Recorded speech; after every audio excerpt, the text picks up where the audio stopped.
நான் இளையாங்குடி தாலுகாவிலேருந்து இப்போ மாவட்ட ஆட்சியரை பார்க்க வந்தேன். அதாவது கடந்த ஒரு வார காலமாக எங்கள் அறுவடை செஞ்ச அந்த நெல்மணிகளை டிஎன்சியில் நேரடி நெல் கொள்முதல் நிலையத்தில் கொண்டாந்து போடுறதுக்காக நெல்லுலாம் கொண்டாந்து இறக்கிட்டு இப்போ பதிய போகையில் விஓனுடைய சான்று வேணும், அவங்களுடைய ஒப்புதல் வேணும்னு பார்த்தா விஓக்கள் பூரா அவங்க வருவாய்த்துறை பூரா ஸ்ட்ரைக்லேன்னு அவங்க நலன் தேடி அவங்க ஸ்ட்ரைக் பண்ணுறாங்க.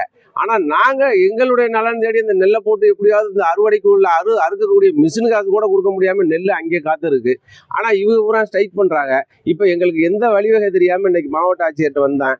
மாவட்ட ஆட்சியர்கள் சரி ஆலோசிப்போம்னு சொல்கிறாங்க. ஆனால் எப்போ ஆலோசித்து எப்போ என்ன செய்கிறாங்கன்றது எங்களுக்கு தெரியல. ஆனால் மிக மனவேதனையோடு இந்த அரசு எங்களுக்கு ஏதாவது நல்லதை செஞ்சிச்சு அப்படின்னு சொன்னால் நாங்கள் பொழைச்சிக்கலாம். இந்த அறுத்த நெல்மணியில் கொண்டாந்து காசாக்குறதுக்கு இவ்வளோ கஷ்டமாக இருக்குது.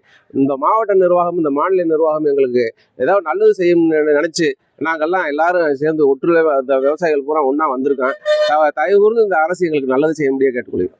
நம்ம தேவோட்டை தாலுகா புலியாலை சேர்ந்த சூசமாணிக்கம் விவசாய சங்க தலைவர் பேசுகிறேன். இந்த மாவட்டம் முழுதும் லெவி கொள்முதல் நடந்துக்கிட்டு இருக்கு சிறப்பாக. இதுக்கு இடையில் அடங்கல் வாங்கி கொடுக்கறதுக்கு ரெவன்யூவில் போராட்டம் பண்ணுறாங்க. போராட்டம் பண்ணுறது எங்களுக்கு அவங்க கோரிக்கையை சொல்கிறாங்க. விவசாயிகள் அறுத்து போட்டு நெல் தண்ணியிலேயே அதை பாதுகாக்க முடியாத சூழ்நிலையில் இருக்குது.